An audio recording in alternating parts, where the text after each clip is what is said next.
Why not? What are you doing? Nothing. Nothing? Why not? I'm trying to get on this Lifestyle Radio website. Sounds like a cool website. Yeah, it's alright. Oh, wait, I might have it. You might have it. You're listening to Lifestyle Radio. The opinions expressed during this show are those of the individual participants and do not necessarily reflect the opinions of their associated organizations or Lifestyle Radio.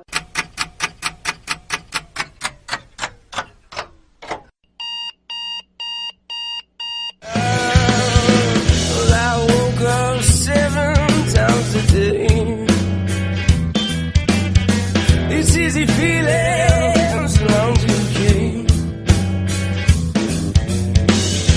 They get by a minute into force. Oh, I didn't notice it's all getting full. But only when got him back, chest line and got here. I didn't think it'd ever come to a stop. Go ahead. Well, good morning, everybody, and welcome to Cannabis and Coffee with me, Tamarijuana. It's a smoky day in these Kootenays.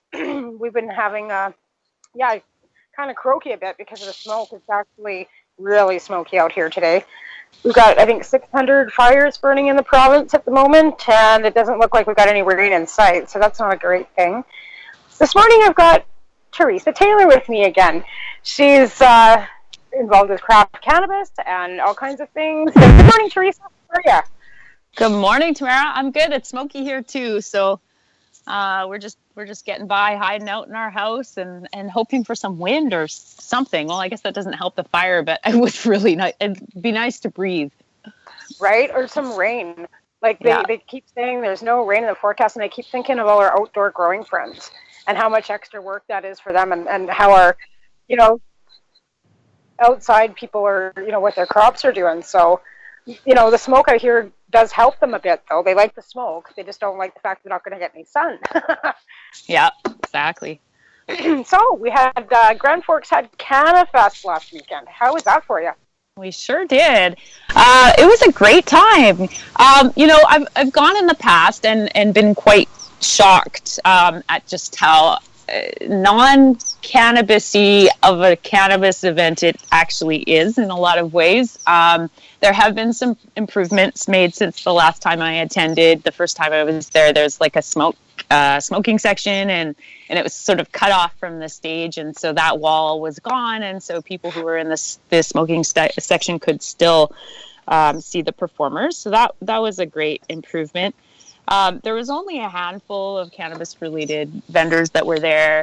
And again, I think the drinkers definitely outnumbered the cannabis consumers. But, the music was fabulous. And I think, again, back to the cannabis thing, from that perspective, one of the things that I think the event does is help to merge those cultures together, because it's really this old school rock and roll crowd, and the cannabis stuff is just there around them and they can't escape it. So it's almost like there's something kind of cool about that. I've had a change of heart over the past few years in terms of my thoughts on the whole thing. And I'm like, well, maybe this does kind of work, because it pushes that piece of culture and lifestyle into a new place. So that, for that regard, it was pretty cool. The music was rad. Gene Simmons is definitely a misogynistic asshole. There's no doubt about that.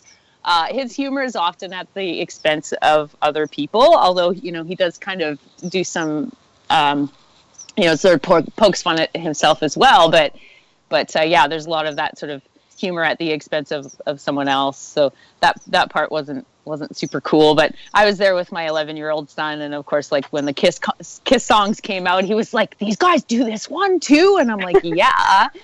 So that was pretty rocking. That's excellent. Yeah. Kim Mitchell was there, and Tom Cochran, and Whitesnake was pretty rad. I'm not super into the whole there's a lot of rock and roll screaming that happened, that whole wah!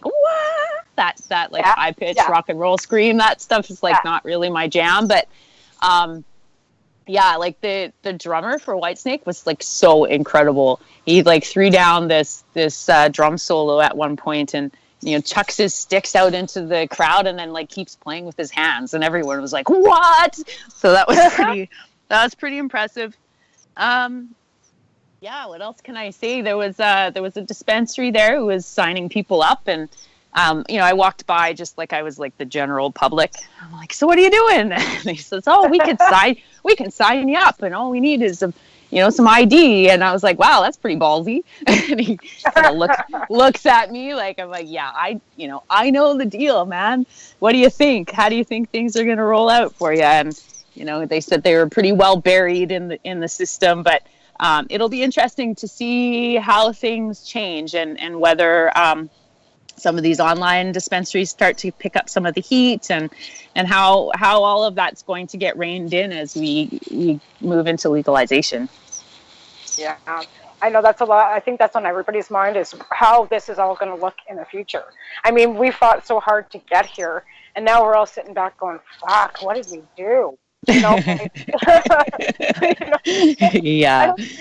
It's like, because I've got people coming to me going, "Are you kidding me? They're not going to allow vapor lounges in British Columbia? Like, what's going on here?" British Columbia has been like the most open province pretty much for the last 50 years. Now all of a sudden we've got a government reining us all back in, saying, "Sorry, no smoking in public. We're going to put you in jail." And I'm like, "Are you fucking like, what is this?" Right? Mm-hmm. So I know even like trying to plan this Kootenai Cannabis Cup, it's been a bit of a challenge, because a lot of companies that I've gone to have said, "Well, we're kind of laying low right now until we find out what's going on after the Cup or after October 17th. Some of them have said to me, I can't hear you. Some of them have said to me, I'm still here. Some of them have said to me that they can't promote their product if they don't know where they're going to be after October 17th. So a lot of them have really pulled back, I think, and it's been a bit of a challenge. But there's still, of course, the rebels out there that are saying, "I'm in. I don't care what they're going to say. We're going to stay, and we're going to be standing firm on this." So thank God for those people out there. Kudos to you guys that are standing firm on your businesses, because this should be our time. This should be the time for everything that all us entrepreneurs have looked and fought for, and it's not going to be. So we've got to stand firm. There's going to be court challenges, I'm sure, but let's talk about a little bit about crafting too. So where do you guys see that going?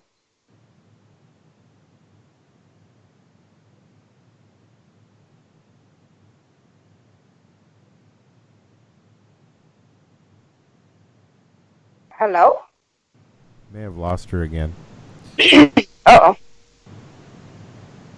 Yeah, let's take a break and we'll call her back. Okay, we're going to take a quick break. Yeah, we'll be right back. Sorry, folks. Marijuana's march through history. At the point of creation itself, some say that God pondered the greatest and most troublesome creation of all. We got the eyes down, oversized brain, check. But how many fingers on each hand and how many toes on each foot? I know. We'll make it the same number of leaves on each stem of that plant we love so much. We're putting it everywhere. Wait till they figure that out. Stay tuned for more of Marijuana's march through history. Hey, this is Cheech. And this is Chong. And you're listening to Lifestyle Radio. What is it? Lifestyle Radio. Say it one more time. 420 Radio? Ooh. Please hang up and try again. You're listening to Lifestyle Radio.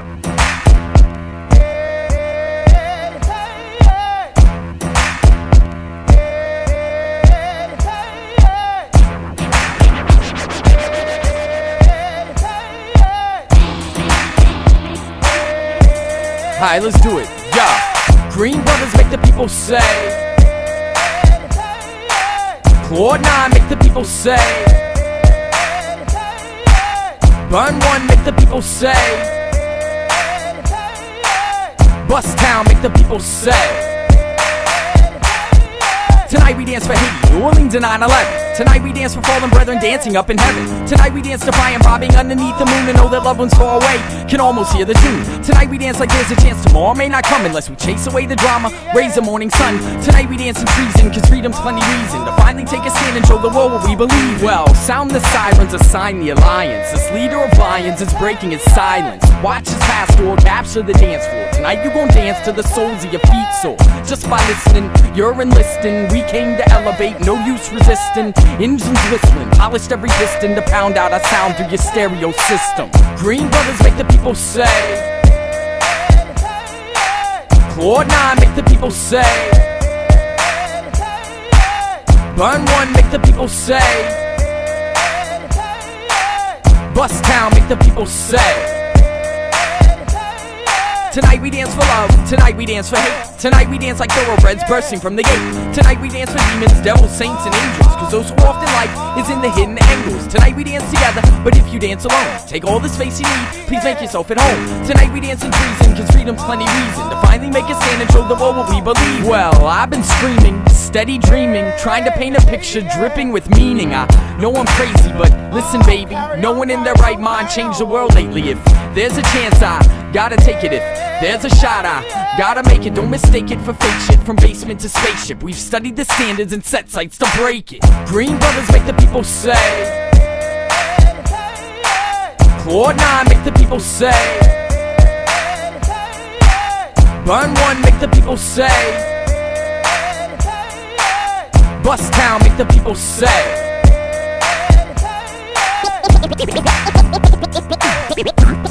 People going crazy. This go without talk to all my people.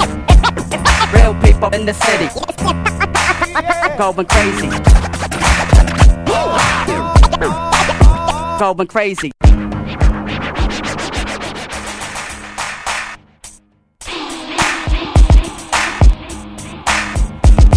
Yeah, Green brothers make the people say. Claude 9 make the people say. Burn 1 make the people say. Bust Town make the people say. Yeah. SD makes the people say. Yo, and Aaron Evans makes the people say. Inform makes the people say. Yo, and Wale makes the people say.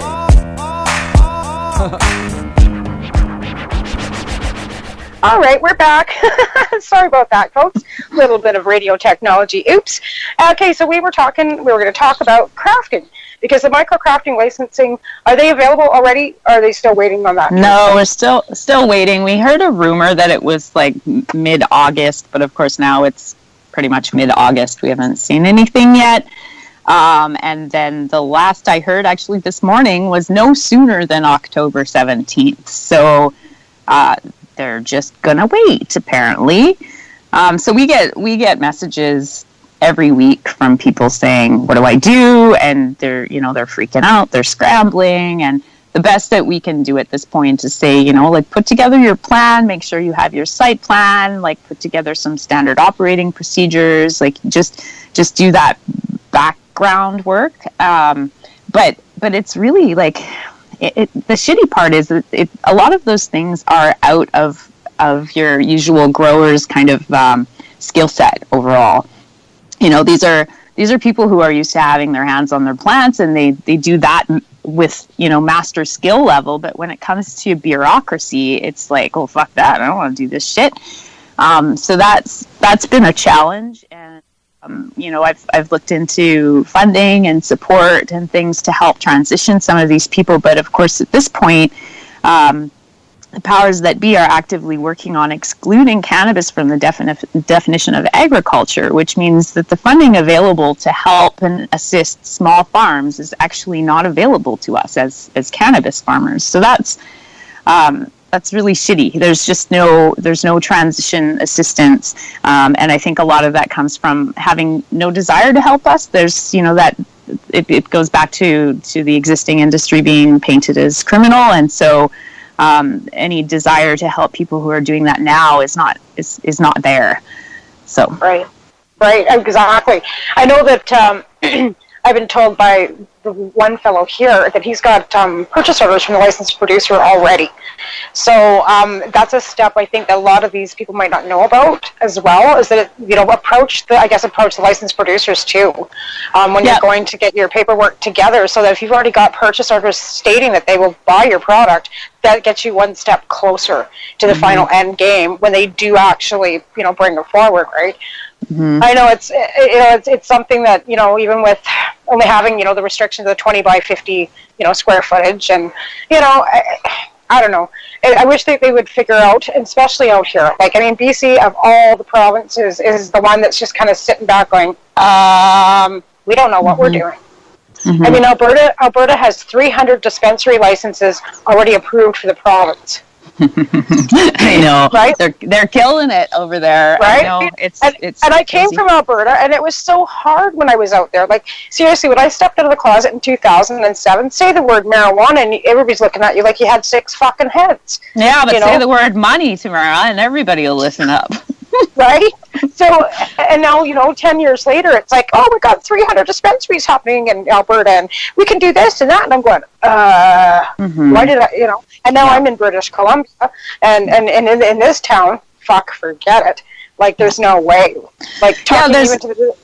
Yeah, there's the barriers that are there for people exist on multiple levels. The municipality, that's a big piece of it in terms of where you're living and how comfortable they are with cannabis businesses and what their proposals in terms of restricting access to certain locations. I know people who had signed leases on buildings that were suddenly in the wrong zone, and now they've got to go through these changes in order just to make the application to the province. So did you hear Carolyn Mulroney yesterday on the news? Did you watch, I don't know if you watched CBC, but the Ontario legislation came out yesterday, and she stood there and said, if you're running an illegal business, you better shut it down. And I'm just like, where do you expect these people? Like, what do you expect? They've been in business for some of them 20 years. You just expect them to shut themselves down? They don't even look at it like it's a legitimate business. And it is. And businesses pay taxes, income tax, Canadian pension tax, unemployment. You still have to pay your employees. I don't understand how they can't see that it's no different than a frickin' hair salon. You know what I mean? Or any other legitimate small business. They're just, as far as I can tell, they're chopping off their nose in spite of themselves. Yeah, the other challenge right now is not knowing the wholesale cost of the products that we would receive as retailers. So it makes it pretty much impossible to put together a business plan without knowing, so I was talking to somebody the other day, and they were mentioning something about $2,000 a pound, and I just laughed. I was like, yeah, that's how it used to work, but we don't know $3 a gram. $3 a gram is what I was told the licensed producers chopping off their nose in spite of them. $3 a gram. This is what I've been told.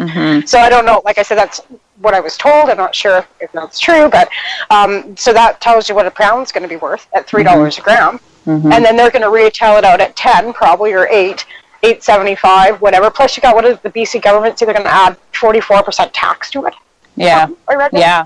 So it's like, and then you guys want to worry about the black market. Well, you just handed the black market a fucking gold key to the fucking business, you idiots. Like,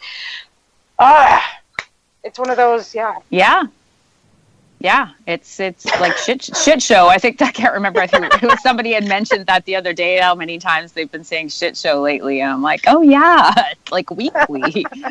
Right. It is going to be a shit show. And the big problem here is that the majority of people outside of our little bubble, Tamara, is that people don't know what's going on. They have no idea, and they're just like, it's going to be legal. And I think I've probably said this on one of your shows in the past, but they have no clue. I was talking to people while I was at CannaFest, and they're like, so are you excited? I'm like, well, not really. And here's why. And the one that really gets people is the 4 plants and the BC Cannabis Act with the non-visible plant thing. Because they're really excited to put their plants in their garden, and it's like, well, would you be able to see that garden plot from the sidewalk, or can your neighbors see it from their house? And just explaining that you're not getting freedom out of this. We're getting more restrictions.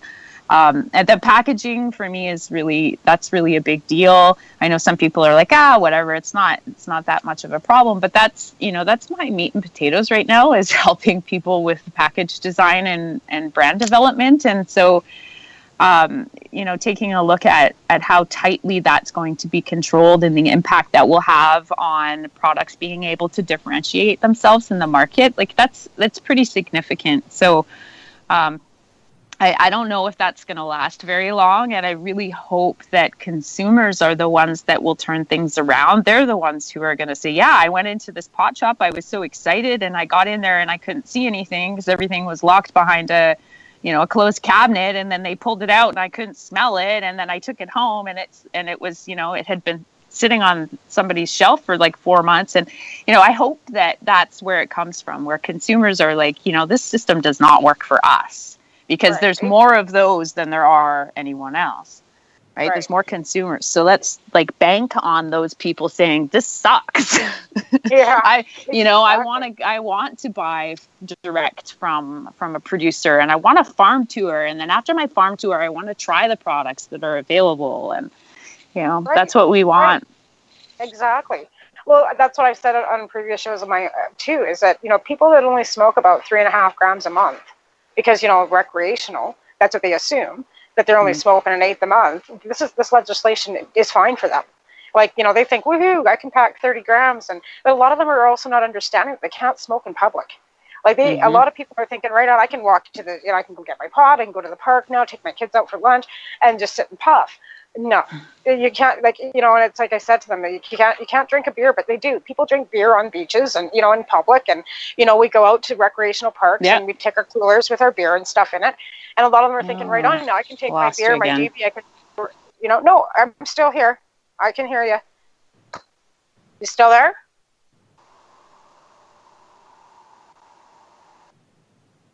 I'm still here. Anyways, we've lost Teresa again now, so I don't know what we want to do here. We'll be right back.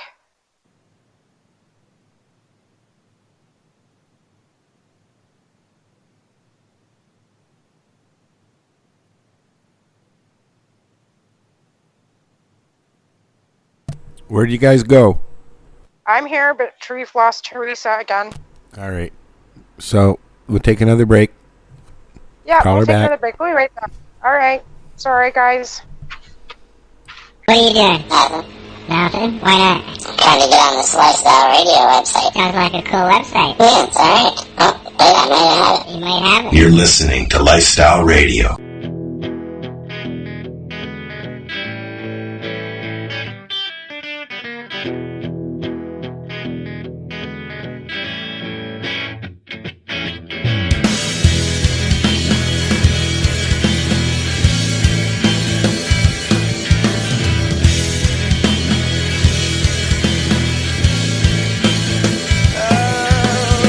Well, I woke up 7 times a day.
talking about crafting and what the entailment of the licensing and stuff, and of course the BC government and the federal government hasn't come out with any regs yet anyways.